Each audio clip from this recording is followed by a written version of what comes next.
Hello, four-star sports fans. This is Jonathan Sturvant alongside Christian Johnson. We have a special interview on this Friday afternoon edition of the show. So, Christian, go ahead. We've got Ty Hudson here from the Pig Trail Network here to talk a little bit of Arkansas sports.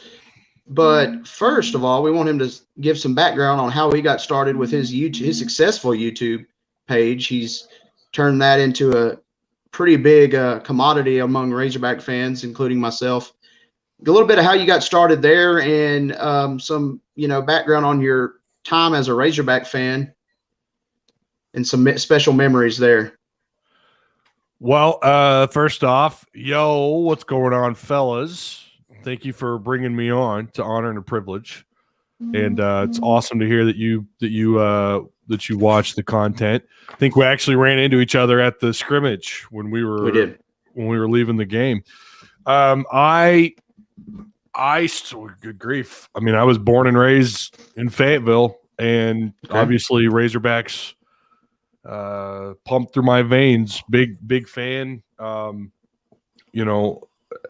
Like most people born in the state of Arkansas, when you're born here, you're just a hog by birth. Exactly. So, yeah, you fast forward to 2016. I started, about 2015, I started a Tyzilla 83 YouTube channel, which was originally going to cover Razorback sports, entertainment, that whole thing. You have big stars in your eyes. You think, I can just do it all. Mm-hmm. But then you realize pretty quickly, like, man, there's a way YouTube works. And let's be real, sports fans don't typically go to YouTube unless they're there. You look at someone like War Machine, you go there for highlights. Right. So it can be tough to grow a sports page. So then I focused that Tyzilla 83 YouTube channel into a gaming channel. I think I had a couple of videos hit maybe 10, 12,000 views or something. Ironically, one of my first Razorback videos was the most successful video on that page, despite none of the other Razorback content doing anything on that page. So, yeah, I go full-time into gaming on that channel. And 2016 comes along, and I'm just like, this isn't what I want to do. I mean, I'm in my mid-30s. I'm not 18 anymore, 17. I'm not playing video games as much. I'm also a dad of two girls. So I'm a little preoccupied. But obviously, being a diehard Hog fan, I wanted to talk about the Razorback. So I started the Pig Trail Network YouTube page. Sadly, didn't focus all my time there until like late 2017, 2018. I started pumping out more and more content, and the page took off. It did really well. I just surpassed about a month ago 500,000 total views. Wow. Which is not bad. I mean, considering, again, I'm not a highlight page. I'm not a highlight channel. It's kind of like what we're doing here. It's me, the camera, and a microphone. It gets a little intimate between me and my chat. Right. we have a whole community. So it's really been a blast. Yeah. And I think, pages like these are awesome. What we're trying to do here is just have a page where we talk sports. Right. And, highlight pages are awesome. But like you said, you don't really get to know the person behind the page. You just kind of, just watch the highlights, which, War Machine and Stu Hogg and some other YouTube channels have really taken off. But we'll get into Razorback athletics. It's obviously a pretty exciting time to be an Arkansas fan. We're seeing a lot of success throughout almost every sport that you can think of, which is pretty impressive. We'll start with basketball. Had a great run to the Elite Eight this year, lost to a very good Baylor team, which knocked off Gonzaga, and Baylor was just, we played our best game and they still beat us, I believe. But they also were making a lot of shots. But just talk a little bit about this season and the Musselman contract and the extension there. Well, I'll start with the contract. I took a little bit of criticism for what I said in a post-game or in a reaction show that I did. And that's fine. I roll with the punches. It's part of it when you do this. But it didn't read to me like he has all the leverage in that contract. There's no doubt about that. He has all the leverage. And that doesn't necessarily mean that he's not going to be here long term. But for Razorback fans, it's kind of hard to look at that and go, oh, he wants to be the head coach here for years and years and years. That's not what I saw.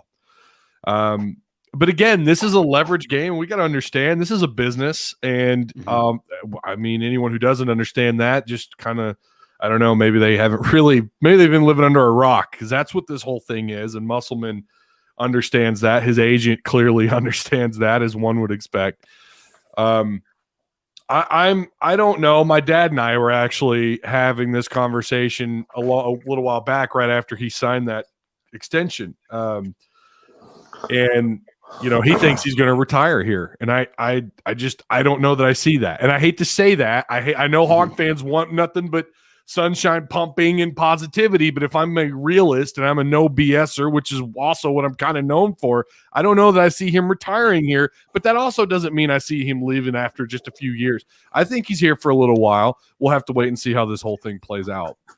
As long as he wins a title or two, that as a Razorback fan, if he can get us a title, then, he can do what he wants. Obviously, I'd want to keep him, but it's all about the it's all about the journey, not the destination, right? And we're gonna have, if let's say he is here let's say he's here less than Mike was. Let's say he's here for just 6 or 7 years.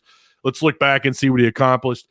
And the groundwork has been it's definitely been laid down, and making some noise in the transfer portal as well, getting 3 good players. Yeah, that was pretty crazy. How quickly he got to work there.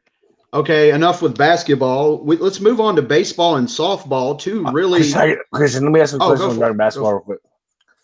Ty, real quick. I got the chance to see Connor Vanover play in high school basketball here in the Memphis area when he played for Findlay Prep. And then, he went on to California, and then he went to transfer into Arkansas.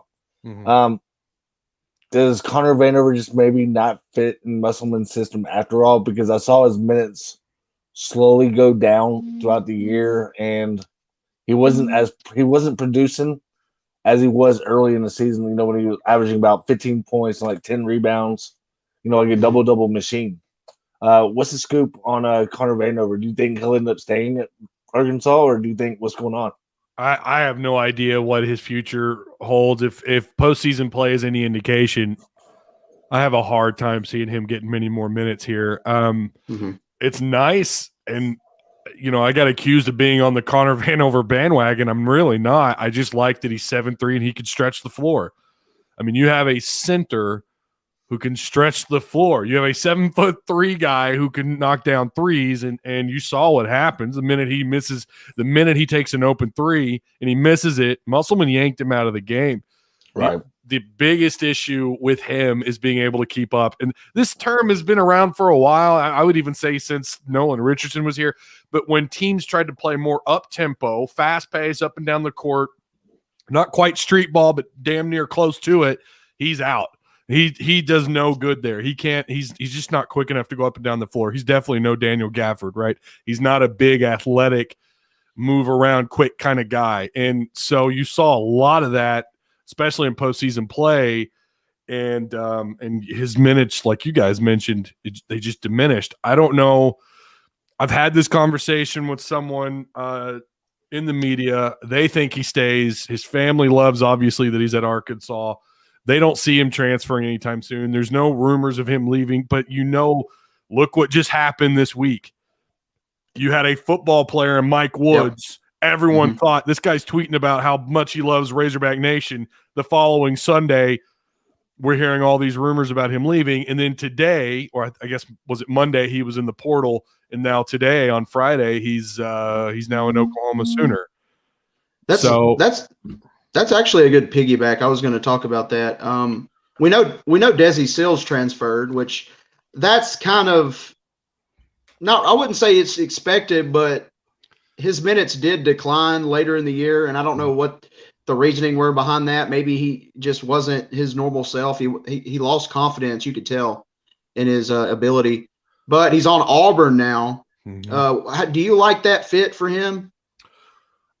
I don't know. I know Sharif Cooper's gone. He's in the draft, and I don't really know what else is going on with their roster right now. We know that these kids can come back, and I don't know how many of their upperclassmen are coming back. They're seniors. I don't know. Maybe it'll work out. I think he has some kind of a relationship with Bruce Pearl or knows him a little bit. Maybe he recruited him. I don't know the whole story there, but maybe he fits there. I'll say this much. I don't know that his minutes were going to increase next year at Arkansas. There's just that roster. Oh my gosh, it is so loaded for Musselman. So I wish him the best. Just like Mike Woods and the defensive tackle that entered the transfer portal. You wish them all the best, but if they're not Hogs, so long. Nice to see you. I hope it works out. That's kind of my attitude. I wish he would have stayed, but now it's next man up. And there's speculation. We can speculate as to why Woods left. We won't really know for sure, so I don't know that we really need to get into that. But I have my own personal beliefs. But do you have any personal beliefs on why he might have transferred? Well, or do you want to just stay out of that? I mean, I'll just say this, and I think it's pretty obvious to anyone paying attention, including Oklahoma fans, the timing is weird. Yeah. The timing is strange. Yeah. Transfers are going to happen, and now we've entered the free agency era of college athletics, and it's going to happen. Obviously, Musselman benefited greatly from the transfer portal. But the timing here and the tweets and right after the spring game was definitely took me by surprise. Right. I'm not accusing him. I'm not accusing Oklahoma, but the timing it's suspect. Right. Wow. Are you confident in the receiving core after Woods' departure? I am because I feel like Knox is going to take. I think last year, I'm hoping, anyways. Last year was a sophomore slump for Knox. You saw that jump ball, that 50-50 jump ball. You were there like I was. That was terrific. And I watched the scrimmage again because I want to do another breakdown on the scrimmage if I have the time. But that 50-50 jump ball was impressive. And even though I know KJ was tapped, I get it. He was supposed to be sacked, but let's focus on the catch. He clearly, that was a beautiful catch. And he was being guarded, by the way, not by a 5'9" corner, 5'10" corner, Hudson Clark, who's like, I'm 6'2", 6'3". That's how big he is, although he's not fat like I am, but he's 6'2" and a half. I think he's around 190, 200 pounds. And Knox has a couple inches on him, but that was pretty terrific coverage by his part and still couldn't make a play on the ball. I hope we see that out of him. You still got Devion Warren, who we hope comes back somewhere close to what he was before he went down. You have Crawford, the OU transfer. You've got the freshman out of Texas, the 4-star, whose name is slipping my mind right now. John David White. John David White, who was targeted 6 times in the scrimmage, ended up with 5 catches, I think 90 yards and a touchdown. Ketron Jackson, who I'm really excited about. I don't know that he's going to put up Mike Woods kind of numbers, but someone mentioned this in I think it was either live chat or in our Discord. They mentioned that they feel like it's going to be replacement by committee. Right. So where you don't have Woods, but that position or his production will be replaced by just a committee of receivers. And I think there's some truth in that. The running back room also looks pretty good, as well as the quarterback room really impressed me. I wasn't expecting to see KJ look so smooth, and also the other quarterbacks, Hornsby, he impressed me as well. I'll just go ahead and ask you your thoughts on the spring game. Well, I can't believe how quickly they came out and it was like bing, bang, boom. I mean, they were up and down the field. KJ looked as smooth as ever. I think he's clearly QB1. I think I mentioned that to you at the stadium. I don't know. Malik Hornsby, he still, there needs to be – when he misses by a mile. And he should have had easily 2 picks in this game. He also has a tendency to put the ball on the ground. If he cleans that up, oh, my gosh. I mean, and I do believe he has a really high ceiling, as I feel the same way about KJ. And then the Ole Miss kid, Renfro. Man, there's a beautiful tight spiral. I mean, I like Renfro a lot. He might – I don't know if he's on the heels of Malik Hornsby quite yet, but he might very well be, and I don't think people understand how big spring was for him. I mean, it was big equally for both the starting two quarterbacks, but like he took a significant step forward during the spring camp. But the offense looked great. Catalan, oh my gosh, there's not enough words to describe that guy. I mean, I'm far bigger than he is. I would hate to be hit by someone like that. Yeah, he ends whatever it is you think you've got going on. He's going to put it to an end. I mean, he's terrific. Is he the number one over Traylon Smith? You think, or who? Catalan over Traylon. Oh, Smith. You're talking about the defensive right? back. Yeah. I think he's. If you want to ask me his place on defense, I do think he's the best defensive player they have on that roster. Yeah, and I don't think, sure. Don't get me wrong, Morgan's terrific. I think he was given, someone had mentioned, I don't know how much truth, maybe you guys will know this. I think he was given like a fourth or fifth round draft grade for the next draft. Of course, we're a long ways away from that, but Morgan's terrific. Bumper Pool's terrific. I think we're going to see Dorian Gerald, if he can stay healthy all year, he'll have a good year. But Catalan was terrific, man. He stood out so much in the scrimmage, as did John David White and some of the other guys that we mentioned.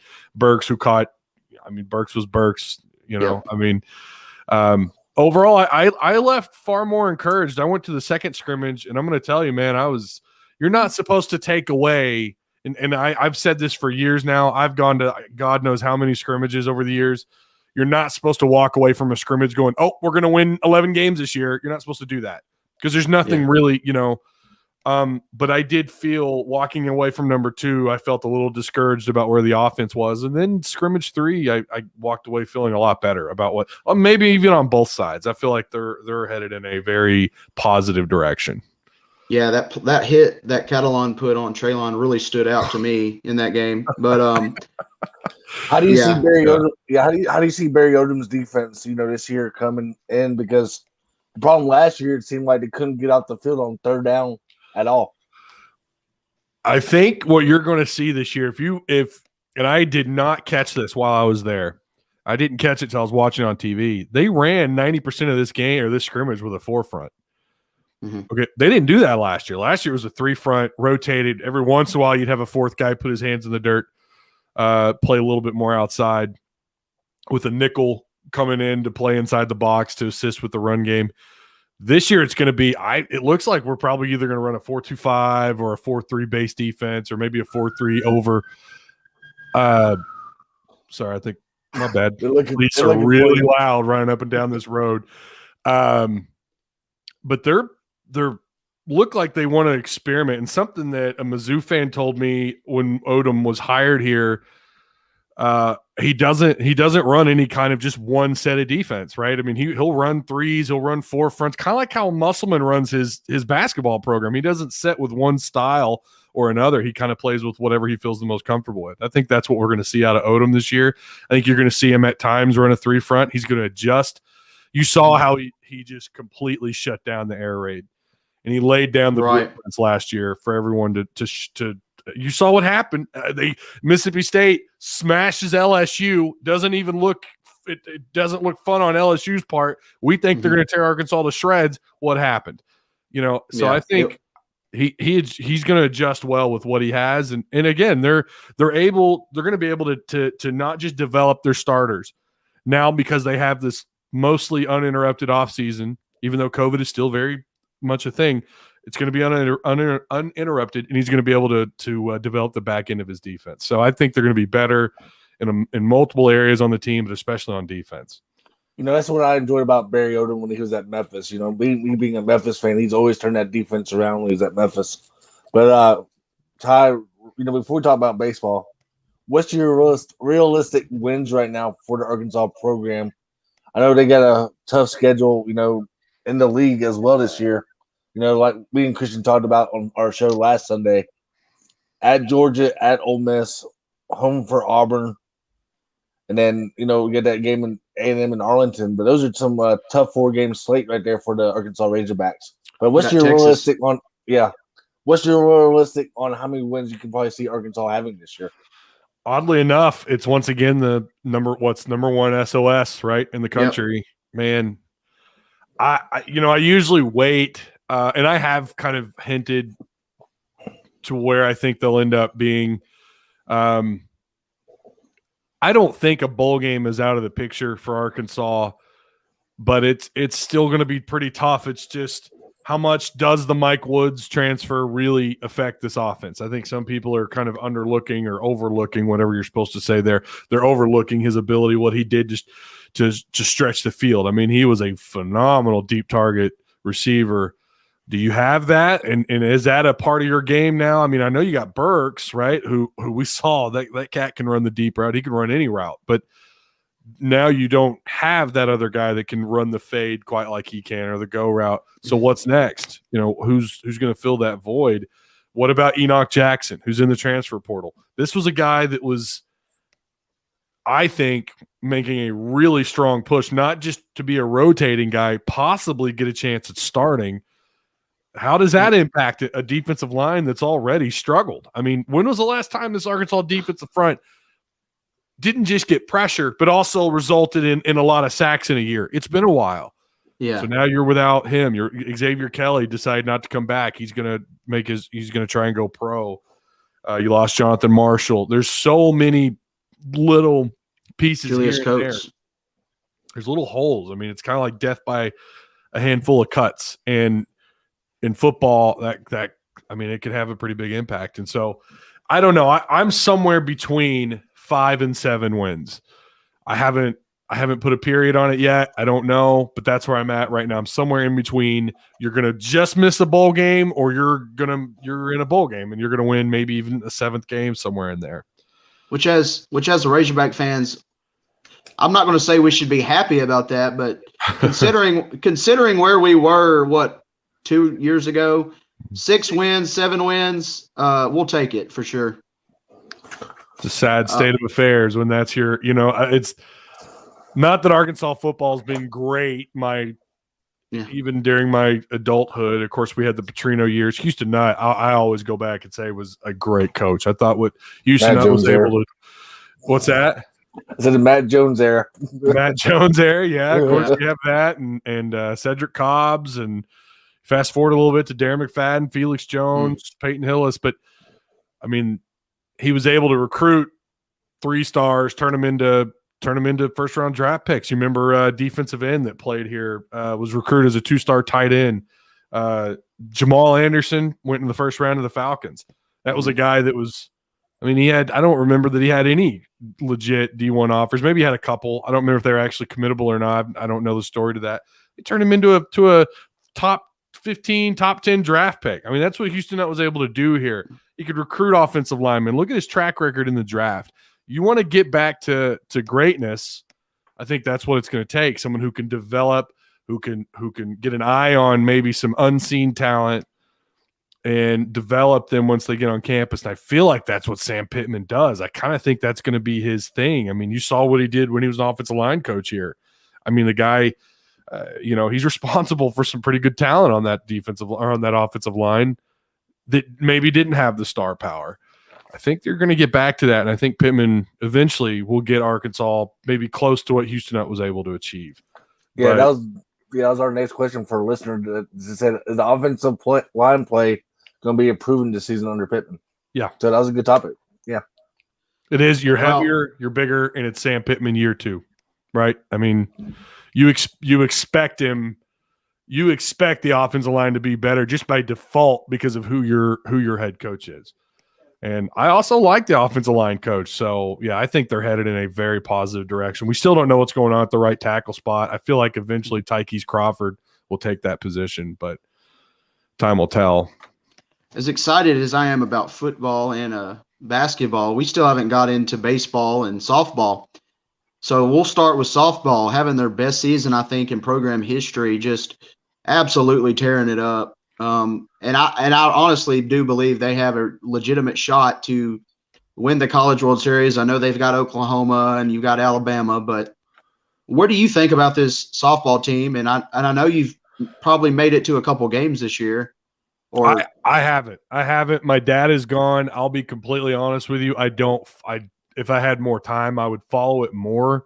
I have kind of dipped in a little bit. There's a few people in our community that really keep up with the softball team. I think they're supposed to play Missouri coming up. Is it Missouri? Okay, that's that. I think that'll be they've got Missouri, who's top 25 coming up here on April 24th, and then they got to travel to LSU, and I don't think LSU's that great at softball this year, but it's still an SEC team. And then they close the year out, so we'll see what they do. They are. I mean, it's exciting to see what's going on, and I'm telling you guys, I'm glad they locked down Musselman at least for the near future. But Hunter Yurachek, the board, the folks down in Little Rock need to make sure they lock down Hunter Yurachek, because what's happening on campus, as you talked about earlier, we've never seen it before. Not in Arkansas athletics history have we ever seen this before. And you need to take it in, enjoy it while we can, right?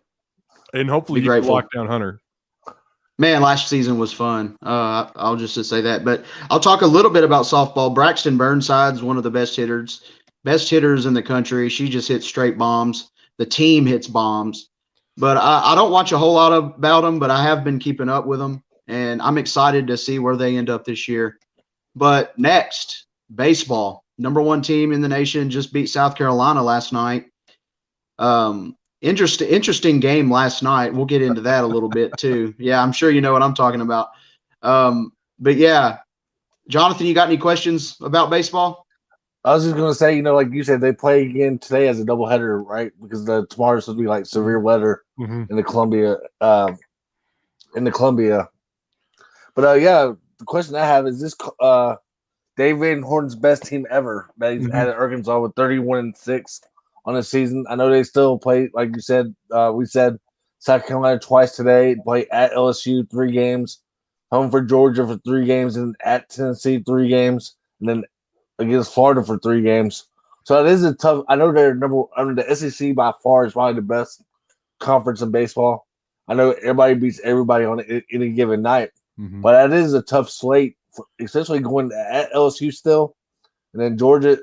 Georgia's Georgia. You never know about them. And then you go to Tennessee and Knoxville in a hostile environment, good, yeah, and they're still playing good as of late against Vanderbilt. They should have against Vanderbilt. But just talk about the Dave Van Horn's era. Is this the best team he's ever had? And talk about the remaining schedule real quick. Yeah, it's Chuck Barrett said it himself. I think it was this morning, talking to the Morning Rush. He'd said this is the best roster he's ever had, which is crazy to think about when you consider it wasn't that long ago. We had Casey Martin and Heston Kjerstad on the same team. Exactly. This is fantastic. I mean, you go down their entire roster. Everyone is hitting the ball. Even your weakest part of your lineup would probably still be average on most other teams, maybe even slightly above average. When you get down to the bottom of the batting order, man, they're just – I don't know what else there is to say about this team. I think it's the best start in school history. Now, maybe I'm wrong. I know way back in the late 70s, they were really good. I think that's actually when they made their first College World Series trip, was like 78, 79. They had some really good teams in the 80s, and obviously Dave Van Horn era has had some great teams as well. This is the hottest. Let's just say this. They're number 1 in like every single category hitting wise. Yeah, I think it's for me, I'll say it without even breaking a sweat. I think this is the best team they've ever had. Now, granted, there were some times where I wasn't up and up on baseball with the Razorbacks, but I've been paying attention the last several years. And this is it's hard to pitch to these guys. They have switch hitters, lefties, their righties are hitting the ball well. Like, they've just got it all. Their bullpen, although day 3 is a little concerning, I don't know many bullpens that go to day 3 and say, we're fine, outside of maybe, I don't know, Mississippi State, Vanderbilt. South Carolina is actually pretty deep in their bullpen, as I understand it. We'll find out, I guess. But this team, they just seem almost unpitchable. And there have been some underwhelming games, but that's baseball. You're not on fire every game. You're not on fire every at-bat. But this is the most exciting. I honestly, the last, during their back-to-back College World Series runs, that was really the first time I constantly had my phone in my hand updating scores. And that wasn't that long ago. And I'm in the same seat I was last year, despite the season ending early. And this year, I'm constantly refreshing Pig Trail Nation because they do such a good job of updating the scores. I do Better that too. than the Razorback handle. Isn't that crazy? Yep. The Razorback Baseball official Twitter is horrible at updating the score. Pig Trail Nation does it like play by play, and I love that. It's great. I love it. Like play by play, and Just tried to take a sip of my drink with the lid on. Now I'm a huge Razorback fan, but I'm also a realist, and this team is very good. Don't get me wrong. Hitting, they can hit with anybody. They're probably the best hitting team in the country. Mm-hmm. But I have a little bit of concern with their starting pitching. Mm-hmm. That's what Todd Walker addressed yesterday on SEC Network. But regarding the starting pitching. Yeah, and a team that scares me is if we get to the World Series, we run into a team like Vandy, who's got two really good starting pitchers. Mm-hmm. We have a great hitting team, but like you said, we've seen pitching be able to dominate hitting. We've seen that too often. So you got Jack Leiter and Kumar Rocker, who might go 1 and 2 in the draft. So, So what do you think of? I mean, obviously, you thought Razorbacks were good this year, but every team has a weakness. And Arkansas, I think, right now they are improving, but their starting pitching is a little bit of a concern for me. It is. I could see why. I mean, they had to make a switch. This was Bolden's first start all year, I think, on day one. Mm-hmm. And he came out and was fantastic. I don't know how many hits he ended up giving up. I want to say it was like maybe 3 hits or maybe 2-3 hits. Pitched 4 innings. Not a bad start. Middle relief, pretty solid. And then Cops is Cops, right? I mean, Cops. Maybe the best closer in the SEC. I don't know. That guy, he's just so reliable for at least 2.5, 3 innings. I'm a little bit concerned with starting pitching as well. And when you're this late in the year and it seems like he's still tweaking the pitching order a little bit, you're a little concerned. I still feel like their offense is so heavy-handed. They've been able to out-hit their pitching, and they've done that consistently. Even though sometimes it's late, it may not happen in the first 3 or 4 innings. You may have to wait till inning 6 or 7, but they out-hit their own pitching, and I will say it shouldn't take 12 runs to beat some of the teams they've had to beat, and that has been the case. Pitching is a little bit of a concern, but I feel like the middle relief, you've got a handful of pitchers, and look, we're supposed to get Connor Noland, I think, this week. I think today. Which I don't think he's pitched all year. Yeah.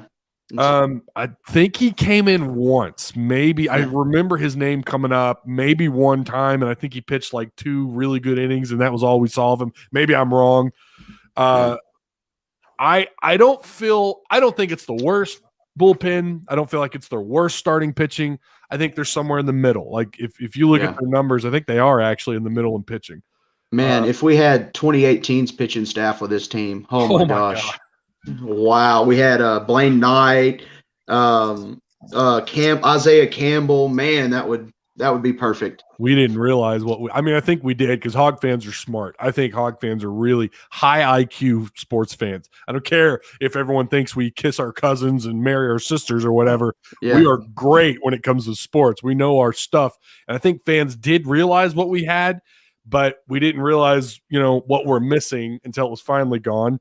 And again, it's not like pitching's terrible, but it is. No. It'd be nice if you had a Blaine Knight or Campbell or someone to kind of make you feel a little bit better. But again, they're hitting. It's like any concern you have with pitching, it's like, but damn, they hit the ball well. That's one way to back up your pitching is to out hit. But Jonathan, anything else for him? Yeah, see, I started following Arkansas baseball a little bit closer back in 2006. Because one of our my childhood friends, Logan Forsythe, ended up playing for Arkansas. So basically, we grew up with the Logan Forsythe family, and that's how I kind of got into watching Arkansas baseball from back in the day. Which I think Logan's still a free agent out there. Nobody's really picked him up. I know Logan's had a up and down, years last year, injury or whatever. But Arkansas has always had some good bats, like I just said. But ever since the 2006 era under Logan, when he was pretty good. But Christian, didn't some Arkansas women's hockey break some news lately? Well, it's a club team, but We lost in the national championships to Hope. I didn't know if Ty, you kept up with that at all. I should, because I live right down the road from the skating rink. I mean, I could almost throw a rock to the Jones Center, which is where they play. Like I said, I don't know much about them either. I thought it was pretty cool that they made it so far. I really need to go down there and watch them. My dad is we're real big into St. Louis sports. When the Rams moved there from Los Angeles, I was a Ram fan. Of course, I'm a diehard Cardinal fan, and of course, the Blues. What's that? Guess who I like? Christian. No, I mean, I'm a Cubs fan. I'm a Cubs fan. He's a Cardinals fan, but I'm a Cubs fan. I won't hold it against you. But I should go to the hockey games. And I've debated going down there and maybe doing, catching them live and maybe streaming it for people, because it seems like they're catching a little bit of some love. And like you said, they are a club team, but I need to go down there and watch them play. So I guess obviously their season's over with until next year, but I'm gonna try and mark it down on my calendar to go watch them play, because again, they're right down the road. My dad's a diehard. I won't say diehard. He loves the Blues in St. Louis. Maybe he and I can go catch a couple of games, but they're really good. And I think they even had a period of time where like they participated in the SEC, like they have their own conference with the SEC, but it's not official. I don't know the rules, but they won it like several years in a row. Like they were pretty dominant. Maybe you guys know more about that than I do, but they seem to be pretty dadgum good. So naturally interest will grow because of that, and I need to go check them out. We won't even get into track and field because we already know we're the best at track and field. Even though I don't watch it, it. Case closed. That's all that needs to be said. They're the GOAT. Yep. Todd, what do you think about the women's soccer team? I know the COVID year, That's right. They weren't playing as many games this year. So what did you think about the women's soccer team finishing at 11-3 and just short of that NCAA tournament bid? That was the best they've ever finished, right? 11-3 since joining the SEC. I think that's the best they've ever finished. Again, I'll be honest with you. Outside of the Ladybacks, outside of women's basketball, I don't keep up with the women's sports very well. But I think that was their best finish, or maybe it was their highest ranking or something. Again, they're, like I mentioned earlier, from top to bottom, I swear to God, we probably have a water polo team that's finished top 5 in the country. I mean, Hunter Yurchek is killing it, fellas. They need to lock that cat down, because we got to remember, it wasn't that long ago who now is considered a bum athletic director in Jeff Long. When he was here, he had a legitimate offer to go to Stanford, and they managed to keep him here. You think he got offered and he kept, like, that was a big deal to keep him at the time. It's even bigger that they keep Hunter Yurchek here, because that guy, everything is winning across the board, and he definitely shares some of the reasoning for that, for sure, especially with these coaching hirings. I think he has to be given a pretty solid grade. He is definitely – okay, go ahead. Yeah, sorry, Christian. I was going to say also, the good thing about Arkansas also, what I've noticed, like we talked about on our show, Christian, Arkansas is playing a lot more regional games, like with Arkansas State, Arkansas Pine Bluff, another team like in Central Arkansas. I'm glad the University of Memphis is back on the football schedule in the next 4 years or so.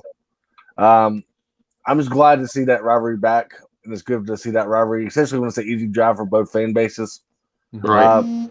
So it's good to see Arkansas actually doing the right thing and playing these teams like Arkansas State and all them. That's a good segue. For my last question, Arkansas State set to play in, I think, 2025. It's a little ways out. Yeah, I think it's 2025. Which I know that's a ways away, but let's pretend like it's next year. I honestly don't think it will take anything away from the Razorbacks. I think it's a good thing to play it, but Arkansas, the Razorbacks will always be the team of the state. Arkansas State will never be Arkansas. Even if they beat us a couple of times, I just don't see that happening. But I think it's good for the state, honestly. U of ALR beat Arkansas last year in baseball. Oh yeah, I forgot about that. I think it was last year or two. Yeah, clobbered them. I mean, they wiped the floor with the Razorbacks. I don't remember the score. I think it was like double digits to like 4. again, I've got my baseball media guide around here somewhere. I'm pretty sure that was the case. Regardless, it was not even a conversation the following weekend. Like fans and my community, my viewers, they're kind of 50-50 on that, just like the stadium debate. I think all games should be in Fayetteville, point blank. I'm not trying to steer this into another, but I do think all games should be in Fayetteville. I know that's a hot topic. I think Nolan deserves a dadgum. He doesn't just deserve the floor being named after him. He deserves a statue outside of Bud Walton. And I think they should play in-state schools. It does not hurt the University of Arkansas if you lost, even if you have this ugly losing streak like you do to Missouri, to Arkansas State. That's not going to have an impact like people think that it will. I mean, maybe it will as far as, oh my, we're losing to Arkansas State. What the hell is going on? But in the grand scheme of recruiting, we play in the SEC. We have the most influence in this state, and it's not even close. You know, you look at capacity of all their programs in football, basketball, baseball. They're not even on the same map, same galaxy as Arkansas is. So fans are so frightened that you're going to play them in what is a meaningless game. It's not going to have the impact that you think it's going to have. And, you know, Mizzou, who finished with a better record, has a winning streak over Arkansas. They play in the strongest conference in the country. They don't out-recruit Arkansas in any sport, I don't believe. Definitely not baseball, and I think football, they typically finish behind us. In basketball, they're usually behind us. And they have a great winning streak, and they have a pretty good back and forth between Arkansas and them as far as win and losses, right? And they're on the same level as we are in terms of where we play in Power 5 football. Arkansas State is like a bug on your windshield. If you lose to them, big deal. The other thing, too, is that I don't understand the argument. I don't understand when people say, well, you know, you have no business playing Arkansas State because of whatever reasons, right? What difference does it make if you're playing Troy? What difference does it make? I mean, you're playing a non-P5 Sun Belt program. They've done really well. I mean, they've become a skipping job for coaches outside of the last guy. Wow. No one really wants to go there and stay there long term. I'm sorry to interrupt. We got a comment that says from somebody that says sounds like the University of Tennessee with Memphis. We're scared to play. Do you think Arkansas? Do you think Arkansas has been scared to play Arkansas State? I don't know what the case has been with Arkansas playing Arkansas State. I don't know if that Frank Broyles never wanted to do it. He never wanted to play in-state schools. I never could understand that. And maybe I don't know if it was a fear thing or if it was just if he thought maybe it would have some form of an impact on recruiting. I don't know. Yeah. It is weird. And I don't know, why doesn't Tennessee play Memphis? That's a good question. Because they Nobody knows. They beat them last time they played, didn't they? Memphis beat them? No. That would be an interesting rivalry, though. They beat them with Peyton Manning. That was the only year we beat them. Oh, okay. Anyway, go ahead, Ty. Sorry. No, you're fine. The argument is crazy to me. For anyone, I mean, here's the question. Would it be more of a rivalry game than what you have with this manufactured rivalry against Missouri? I mean, that's manufactured. If you could play Arkansas State every year, maybe you could turn that into a rivalry. I don't know. Probably not. I mean, obviously, Hog fans are more concerned with schools you play once every 15 years, like Texas, and then LSU, Ole Miss, and some fans are kind of on board with the whole Arkansas-Mizzou thing. But it's manufactured as all get out. No one really cares. I don't know I've never met a single Hog fan that has considered them a legitimate rivalry. So why not play a school in your own state and make it into something? I don't know. But again, I think they should play in-state schools. I hope they schedule UCA if they ever become Division I FBS. Yeah, I have no ill feelings toward Missouri, but I would like to beat them. Mm-hmm. We've got like a 4 or 5 game losing streak, and that same with A&M. I mean, streak is embarrassing. You can understand it to A&M to a degree because they are the only SEC school in the state of Texas. You understand, like, their roster's full of great talent. You understand, even though there are some years there, Arkansas may have even been the better team and still lost. Missouri, you have no business with this losing streak. No business with it. And hopefully they can get over it. M-I-Z. Okay. No. I'm just put a little joke on y'all. All right. Well, that's all the questions I have for you, Ty. I'm very glad we had you on, and I hope we can get you on again in the future. Yeah, man. Jonathan, you got anything? Christian, thanks, for bringing up Ty, because like I said, Ty, you do a good job on your YouTube channel. I enjoyed watching it over the last couple of days after I get off work at 5 o'clock in the morning. Listening. I work at FedEx overnight, so I got to listen to some type of podcast because there's really nothing going on at the on the radio, on sports talk or anything like that at 5 o'clock really until like 6 o'clock. So appreciate what you do for the city of Fayetteville, the Arkansas community. Hopefully, I'll make a road trip out there soon and catch the Arkansas game with you or something similar to that. Yeah, man. And then we can go from there. But I'm definitely, like I told you a few minutes ago, I'm definitely looking forward to that Fayetteville trip when Memphis plays in Fayetteville for the Arkansas game. There you go. That'll be a fun game. Oh, it definitely hopefully we can keep both of our coaches around, because I know the University of Memphis has such a hot commodity on big name coaches, and I'm thinking Silverfield will definitely be here for a long time. But you never know these days, right? Yeah, we had Silverfield on the show not too long ago, didn't we? But yeah. But thanks again, Ty, for being on. Definitely, I encourage everybody on here to check out Pig Trail Network on YouTube. That's all we've got today. Peace out, 4-Star Nation, and go Hogs. Thanks for having me, guys. Thank you.